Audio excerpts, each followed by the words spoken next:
Hello and welcome back to the afternoon Ask Anything show here on DKPittsburghSports.com. I'm Chris Carter here with Tom Reed and Dave Molinari, and we are the writers of DKPittsburghSports.com, here taking your questions live on air, whether it's Facebook Live, YouTube, or Periscope, where you can ask questions to us. We'll answer them and we'll get them right on the screen here, and you'll get to talk to. We got a great diverse group of writers here. Tom, our features guy, who's out on the road traveling the country and seeing things and getting his next big story. Dave's gearing up for the playoffs. I'm in the middle of the 3 off seasons of the teams that I cover. So we're having a great time here. First of all, fellas, it's great to see your faces. How have you been at the start of this week? If I was any better, I'd be you, Chris.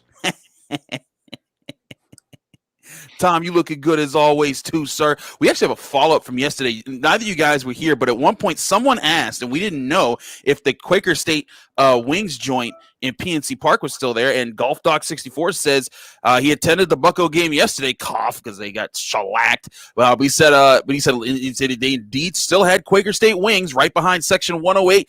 That is some good looks right there. Quaker State wings, not like the greatest wings of all time, but good to have at a ball game. Not bad. I don't know if you guys wing connoisseurs, because I love me some wings. It's not really my my thing. Just look at me.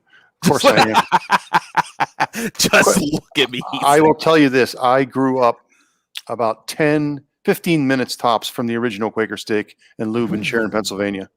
So I was Quaker Steak and Wings long before there were Quaker Steak and Wings. And I'm old enough to remember where you would go to Washington, D.C. on a trip and ask for chicken wings, and they'd have no idea what you're talking about. So wings became popular last 20 or 30 years. And I think I've eaten just about all of them everywhere. Look, man, I'm all about my wings, man. I live right next to Hook Fish and Chicken, and I have to keep myself from running there every day. I also live right next to Showcase Barbecue, which is another great place. But the place that y'all should be going to is the place that sponsors us, Mike's Beer Bar, the North Shore Tavern, right on the North Shore of Pittsburgh, where you can get over 500 selections of beers, and of course 80 on tap. All of those will be local from the Western Pennsylvania area. Check them out. They have great steak on a stone. They have some wings too, I believe. So do check them out. They're a great place. Dan, our man from San Fran, comes in and says, wow, suspiciously lacking in Taylor again. I don't know what to tell you. We don't make the schedule. Taylor's here when she's here. That's what she does. Look, Dan, calm down. We will get her for you. She says she's sometime on the schedule. It's in What's Brewing. You know when she's coming. Come on, man. All right. Saxon Darty with a real question here says, scariest team the Penguins could see in the postseason if they advanced past the Islanders. Saxon says the Bruins. Dave, do you agree? Well, if he's only talking about the second round, yeah, I would think that the Bruins might pose a little more of a challenge to the Penguins than Washington, which would be the other possibility. If the Penguins would happen to get beyond the second round, there would be presumably even more imposing teams awaiting. Defending champion Tampa Bay would be a possibility. They could face Vegas or Colorado, both of which are having sensational seasons. Really, though, there are no easy outs in the Stanley Cup playoffs. And the Penguins probably got as good a matchup as they could have hoped for in the first round, but they are hardly guaranteed to move into the second. It's a pretty well-balanced competitive division, and playoffs can change so easily. There are so many variables that come into play, injuries and special teams and slumps.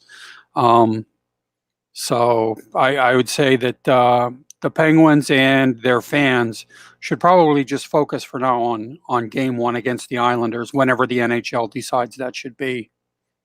Yeah, that's the other question, is when do the playoffs start? I know that they don't have to wait for everyone to finish, but it does seem like that's the big question everyone wants to know. We know the Penguins are playing the Islanders. When does that start? Dave, is there any sense that it's going to be Saturday or Monday, or is there any pretense that we're dealing with here? I get that there is nothing official yet. I get the impression that it will be this weekend. Okay. I couldn't give you anything more than an educated guess on which day it will be, in large part because I think TV wants to see what kind of matchups it has to pick from. The only game that I'm aware of so far is Washington and Boston playing it shortly after 7 on Saturday night, assuming the horse race is over by then. With all the junky horses. The junky horses. But yeah. I mean, it's funny. The NFL could tell you to the second when the Super Bowl in 2275 will start. Right. But we don't know when there will be a Stanley Cup playoff game this coming weekend. You think that would be important just to have an idea? I get that there's makeshift stuff because of COVID, but woo, it gets wild. Okay, so this one's I'm pretty sure is out of all of our wheelhouses, but I'm going to bring it up because David Persikis brings up congratulations to former Pirates prospect Rinku Singh for debuting on WWE Raw last night. Tom, you look like a wrestling guy. Did you watch that? I have no idea what happened either. I'm not a wrestling person. I keep up. I know like some old school stuff, but I am not a wrestling. But hey, congrats to him. That's really cool to see an athlete keeping busy and doing different things. But an actual baseball question that doesn't take a whole lot of expertise, I guess. I know Alex is writing a talking point on this for tomorrow. But the Oakland A's are now officially looking to move. They've informed the MLB they'd like to move. Is Las Vegas that place? Because this would be the third sports team that they'd have move in. I wanted to get you guys' thoughts. I know Alex is going to write his opinion on it on the website for tomorrow, Wednesday. But does that make a whole lot of sense? I had never been to Vegas until my first trip to cover a Penguins Golden Knights game. I guess that was last season. So I don't really have a great feel for the area, but I know that the hockey team has been well received. I'm guessing that the Raiders were as well. Vegas is proving to be a better sports area than I thought it would be. So I certainly wouldn't reject the idea out of hand. Yeah, I would think so. It's weird. I just drove by the Coliseum the other day in Oakland, and boy, it's just a lonely place out there because obviously the Warriors have left their Oracle Arena right next door.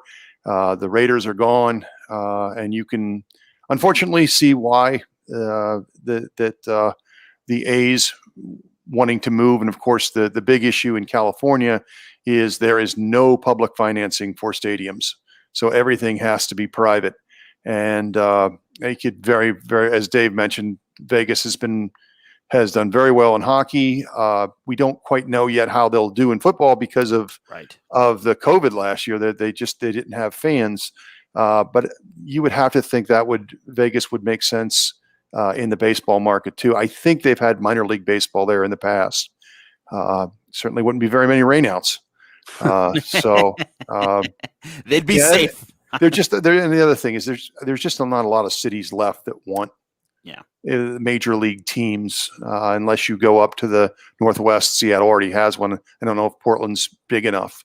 So that makes a lot of sense. That does make sense. I'll say I'm unlike Dave. I've been to Vegas a lot without having to cover sports. I went to Vegas. I went to Vegas twice before I was legal. My parents took me there for a vacation once, and I was like, why are we here? Because I can't gamble on nothing. But we had family there, so it was different. And then the second time was for a Black History contest, of all things, in high school. I was there for a national contest. Came in the top 8. That was cool. And then I've gone twice since being able to gamble. Both times, I came back making money off the poker tables. You do not want to mess with me in some Texas Hold'em. I let you know now. Anyone in the chat, you want to see me in Texas Hold'em? There's some online things we could definitely do. So see me about that.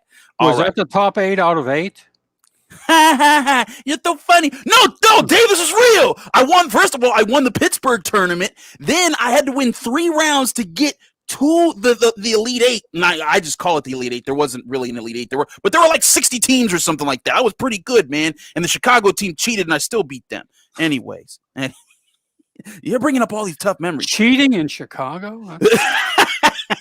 David Brzezinski coming back, and I forgot about this movie. But Singh was from India. The movie $1 Million Arm was based on his signing. I believe he was the first athlete signed out of India to an MLB team. I do remember when that movie came out, and that being a big deal because the Pirates had signed him. That's really cool, and that is really cool actually expanding his story. So thank you, David. That's some really good tidbits. You dropping some knowledge on the timeline here. Moving down, Josh Karadima asks, just how good is the North Division in hockey?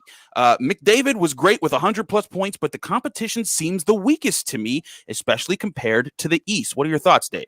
Well, I mean, that's my take, but it is tough to say because all play in the NHL this season was intra-division. So you only saw the North teams against other North teams. So it's kind of difficult to judge, but I certainly got the impression from the games I watched that it was not a division where a great emphasis was put on playing sound defense.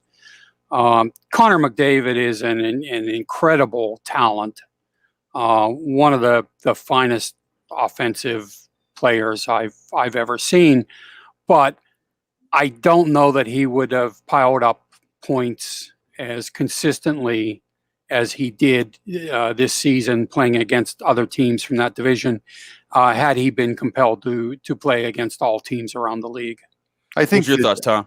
I think Dave's right on that. I think this is weird. It almost feels like to me like baseball before interleague play. You never see the teams you would play in the World Series during the regular season, and that's how it's going to be once we get to the third round of the playoffs. Dave, now correct me if I'm wrong here. The team that comes out of the North is going to have to come down to the United States, correct? I think that's still being worked out. Isn't that weird? It's 2 weeks away, 2 or 3 weeks away, and we still have no idea. Well, again, game one of the opening round is a few days away, but we don't know how many. It's the NHL. If it made sense, it wouldn't be hockey. I will say this: I think one break that every team in the East Division caught this year. The Penguins division is Carolina being kicked out, because if Carolina is in instead of Buffalo, I think they're one of the teams that has a real chance to win the cup this year if their goaltending holds out. So I think the Penguins, Capitals, Bruins, and Islanders all caught a break with Carolina being in the other division. Yeah, I mean, it'll be interesting to see how Carolina holds up, to being in the playoffs. Same thing with Florida in that division. Yep. The Panthers had a really good regular season. And in fact, we'll have home ice advantage against the defending champions. But, it's a different ball game or hockey game when you're in the playoffs. And, some teams thrive in that setting and others tend to get a little weak in the knees. So we'll see how the Hurricanes hold up under that, but they certainly did have an impressive regular season. Okay, we're going to take a quick commercial break. When we come back, we'll keep taking your questions. Remember to drop them on Facebook Live, YouTube, or Periscope. But first, we want to get you this quick commercial. At DK Pittsburgh Sports, we take pride in coverage that connects our city's fans to their favorite teams. Now, that connection's stronger than ever. Introducing our all-new state-of-the-art app. Find expert inside reporting and original podcasts. Check live box scores. Track the latest stats. Chat it up with our community of thousands of fans, all in one place. The new app from DK Pittsburgh Sports. Coverage that connects. Now look at us. We got official commercials and everything now. Look at us doing great things. Moving right along, Benjamin C. Spirigliosi. I apologize if I just massacred that name, Benjamin. I'm very sorry. But the question is, do the Steelers scout HBCUs? Yes. In fact, I attended an event that was honoring Bill Nunn recently. Where Brandon Hunt spoke, and Brandon Hunt is kind of the right-hand man to Kevin Colbert right now, and he was talking about that and how, they do scout HBCU talents. Sure, HBCUs aren't the producer of like supreme talents like Jerry Rice and Walter Payton and Mel Blount and the guys of old, but still, that teams everywhere do scout HBCUs. Heck, they went and got Javon Hargrave a few years ago, and he was an HBCU guy from South Carolina State. So that's definitely something that happens there. I will say this, that the storyline coming out of that this year was there not a single player was drafted out of the HBCUs, which again, it's kind of sad in a year where Bill Nunn is going into the Hall of Fame.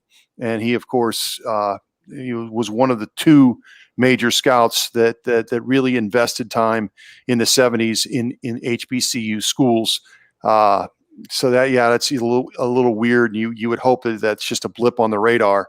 But that is a storyline this year. And I know some of the coaches and people in the HBCU schools have expressed disappointment in that. It was very disappointing. Sorry, go ahead, Dave. No, just I hadn't heard that. I mean, that's stunning. Well, I do wonder, and again, I'm going to try to call up something here real quick. Sure. I'm trying to see if and maybe you know this, Chris, did the HBCU schools play this fall? No, they didn't play this fall. They're playing right now, actually. And I wonder if that played a part in this. Because it definitely did, because like Deion Sanders, his team that he's coaching, I think at Jackson State, they've been playing. And so, that definitely impacted things. And everyone's wondering, like, will HBCUs do this? Because now they're playing during the combine, during the NFL draft. And now basically then your calendar's out of whack. And then how do they get re-synced with the NCAA's calendar next year? Because then they'd basically be playing in the spring and then again in the fall. So there's a lot of questions there. HBCUs have taken a lot of hits. As a graduate of one, I went to Cheney University, the first HBCU. I've seen there's a lot of struggles that our universities go through that other schools don't have to. Just underfunding, underhanded things. You got to fight through settlements. It's crazy stuff. So unfortunately, HBCUs are just in a tight bind, and it's tougher to see the talent there and find the talent there. But it's something that the Steelers do have on their radar when it's available. It's hard to believe that there wouldn't have been a nice late round steal in there for somebody, if those schools didn't play last fall, guys who might have been on the radar a year earlier, that you know what though, Dave, and I think, boy, I got to be careful here. Kevin Colbert was one of the people that early on, and this wasn't directed at HBCU schools, but it was when guys started opting out. Said that they would weigh heavily toward the guys that played last year. And I do wonder, and again, if I'm wrong on that, Chris, do you remember him saying that in some kind of press conferences that they were looking for guys that actually played last season? That was absolutely something they were saying. He was speaking more about players that opted out, not leagues that opted out. Yes, because like they were considering North Dakota State players like Dylan Radins who couldn't play. It wasn't his choice. I do wonder if that really was kind of the thought throughout the league on this, and you hope that's not the case. But those schools were definitely penalized, and again, like the Ivy League, I don't think the Ivy League schools played, right? Yeah, they did not play either. No. Yeah, and occasionally you will get somebody from a Harvard or one of the better schools that do get drafted and did not get that opportunity this year. And the HBCUs are working to improve this. They're developing an HBCU combine where HBCU players will get showcased and highlighted on a different day, because just not a whole bunch of them get invited to the NFLs, to the regular scouting combine. So they're trying to work against this. We will see how that how that works out. Hold on, gotta scroll back up to get our questions. Okay, Dan comes in. He says, "Big Shot Bob's is where you go for wings." Listen, Big Shot Bob's is good, but they're commercial, man. Like they've grown too big. I still go to Will Penn Tavern in Shady Side. That's my spot with the kitchen sink wings, man. That's where you got to go get some wings. Tom, when next time you in Pittsburgh, I'm treat you. We going to Will Penn. I'm showing you what some real wings is about in this city. All right, I mean, I'm always up for a good wing. There you go. Chris Yorty says, Tom, Las Vegas has had minor league baseball for more than 30 years. Yeah. Some would say Pittsburgh has as well. Oh, Dave's just coming out here with hammers. We don't have a baseball guy to defend the Pirates on this show. Oh my God. I think a baseball guy would be the last one to defend the Pirates. There's no one here. This man, you just crushed the Pirates. They're done. We're gonna keep moving. That was a low blow, Dave. But we're gonna come right back to you with a hockey question. Better odds: Penguins win the Stanley Cup or Mark Jankowski plays in a playoff game? I think it's that I'm elected King of Sweden. Actually, I think it's probably a better bet that Jankowski would get into a playoff game just because you're going to have injuries. Mm-hmm. And he's probably 2 or 3 notches down the down the depth chart below the 4th line right now. But if you get enough guys hurt, which Lord knows the Penguins are pretty familiar with that concept after this season, eventually you do have to give some guys you didn't plan on using a shot. And I think, so yeah, I would lean that way. I wouldn't rule out the Penguins winning a Stanley Cup, which I would have done after their playoff exit last season. I still think they're a very much of a long shot, but Jankowski will get in. Whether he would have a positive impact on any game he would get into is a whole other matter, though. Dave, do you think, Dave, if it ends up being a North team, don't you think that would be the best matchup? Let's just say the Penguins do get out of the divisional round, and we still don't know who the opponent's going to be.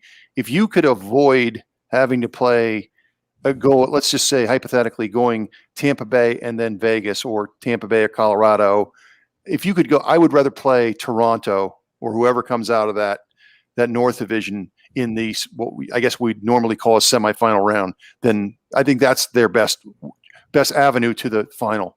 Probably. I mean, again, so much can change. Injuries can alter a team's outlook, and a team that looks imposing all of a sudden doesn't if it loses 1 or 2 key guys. Players of whom not much was expected can step up and all of a sudden become forces. But all things being equal here on the 11th of May, I would say yes, that if the Penguins could get to the 3rd round, probably the most favorable matchup they could have would be whoever comes out of the North Division. Moving right along, question here from David Brasicki again. It says, Tom, I loved your article on Najee Harris over the weekend. How do you select which subjects you write about for your pieces? Wait, Tom, I'm going to answer this. I choose what Tom writes. I'm the mastermind behind all of this. No, go take it away, Tom. No, it just depends. You try to stay in season whenever possible, of course. And the draft was a big deal. And, I've probably been writing more Penguins stuff over the last couple of months than anything else, just because it's in season.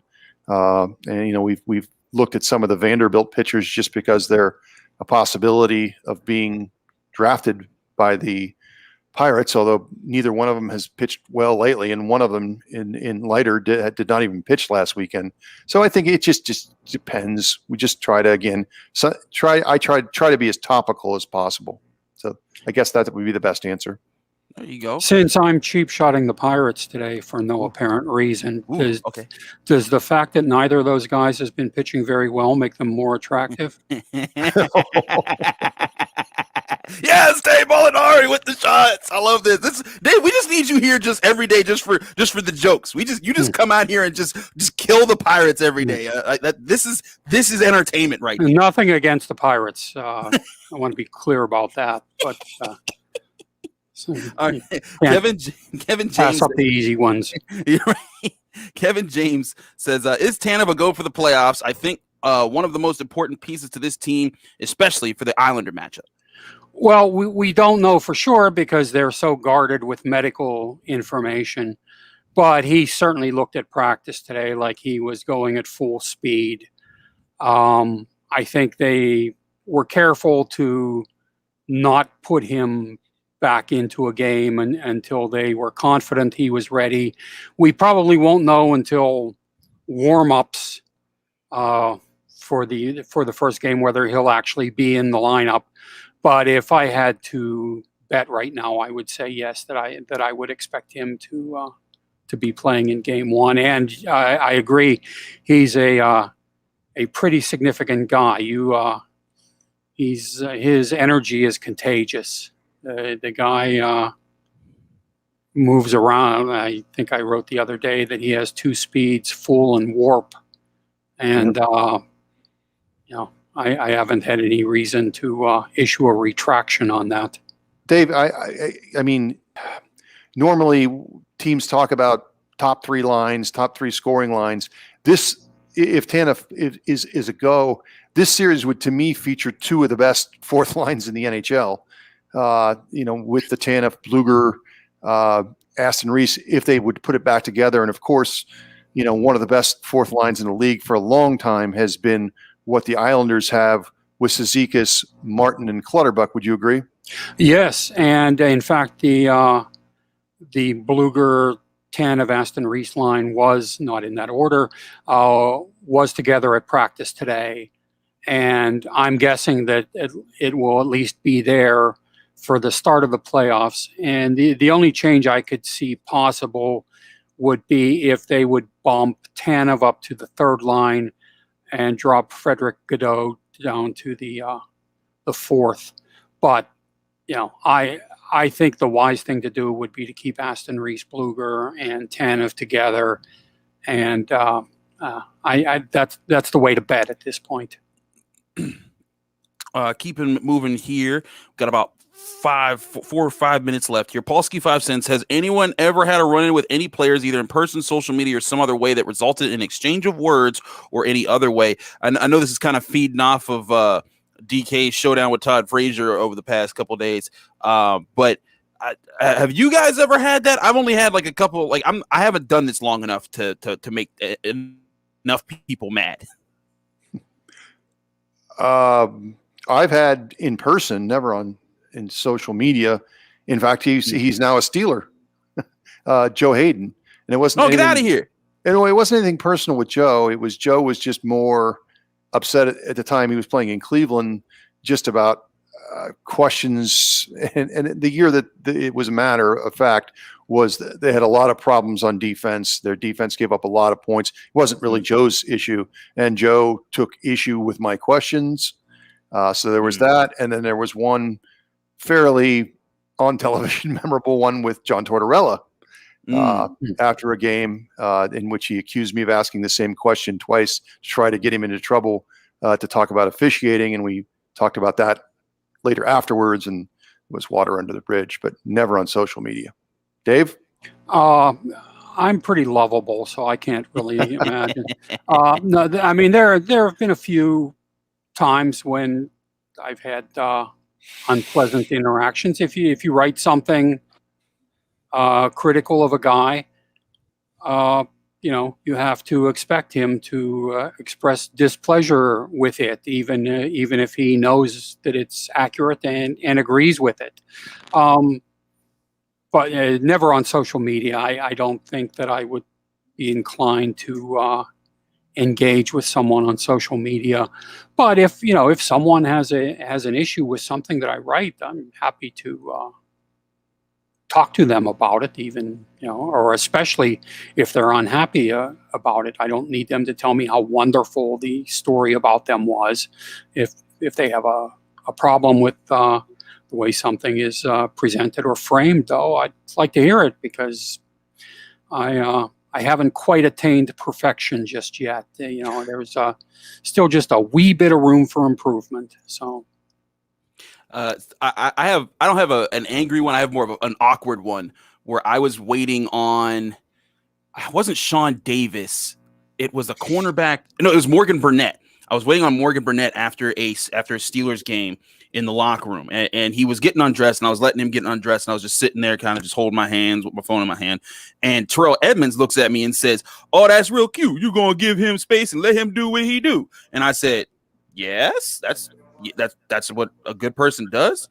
And then they look at me and they're like, "You're usually less patient." I'm like, "No, I'm not." And they said, "Aren't you the piss man?" I said, "No, I'm here to ask questions." They thought I was there to give them a drug test. And I was like, "Well, this is awkward." And they said, well, okay, I'll answer your questions now. I hope you gave him the test, just to... that was, I gotta say, I was like, what? Like that was by far the weirdest one I've had. Dan asks us a football question for not Carter. Come on, Dan, because he knows what I'm going to say. When next year Ben retires, will the Steelers draft a quarterback or look to pick up one in free agency? Since there seems to be quite a few, including some with Super Bowl experience. I'm going to save y'all the trip mine. Dan is getting you to say Jimmy Garoppolo to the Steelers. He wants it very bad because he's a Niners fan, and I've told him that Jimmy G is just not that guy for years. Well, I think we've discussed this before, Chris. Every season, things can change. You have no idea who's going to become available, either through a trade or in a case like Aaron Rodgers, who it seems like annually gets pissy with the Packers. But again, from year to year, back is possibly going to be out there. So I think you would rather draft a quarterback. You'd rather draft your franchise quarterback. But we've seen cases where, when Denver won the Super Bowl, what was that, 5 or 6 years ago? Yeah. Did they think Peyton Manning was going to be available the year before? Probably not. Mm-hmm. So in the NFL, a lot can change in a year, and that's probably true in any sport. I still think you're looking to draft your long-term quarterback, but occasionally one of these guys do come available, and we just saw with that crazy trade with the Rams and Detroit. Sometimes teams are willing to swap their franchise quarterbacks. Isn't Jimmy Garoppolo a bartender from Beachview? Man, I'm telling you, Dave, you're just the comic relief now of every show. You just coming with the jokes. And you don't think, because Dave's the most calm person on all these shows. He's just always in his zone, and here he comes, just wham over the top. And I'm just like, Dan's backing me up, by the way. He says, "You're right. Will Penn is 5-star. Used to live right by him." That's right, Dan. Will Penn wings, they're top notch. That's why you know what it's up. The go-to wing flavor, and then we'll get like one or two before we head out of here. Go-to wing flavor for me, there is no go-to because there's so many good ones. Lemon pepper's fine. Kitchen sink, hot buffalo. Tom, you got a favorite? Hot and garlic. There you go. You a happy person. Yep. We're going to do a quick questions here. Josh Karadima says, Dave, thoughts on LTIR in the NHL? Seems too easy to get around the cap. Tampa Bay is first to come to mind. Not blind. It helped the Pens though, but maybe a limit on money used for LTIR per contract. Honestly, that's not an issue that I've thought about much. I suppose you could try to circumvent the salary cap by doing that, but when you put a player on long-term IR, you mentioned Tampa Bay. I'm thinking Nikita Kucherov. They lost the services of a very good player. I don't think they would have done that simply to avoid making some other tough salary cap decisions. Perhaps it's a bigger issue in the league than I'm giving it credit for, but I really don't see it as a major thing. There you go. We're going to just round ourselves out here with a couple more. But we'll actually end it with this because this kind of brings us home with our sponsor. I'm from the UK. This is Rory P. Freeman who says, I'm from the UK. I'll come to Pittsburgh one day. Describe your ideal sports day out in Pittsburgh, please.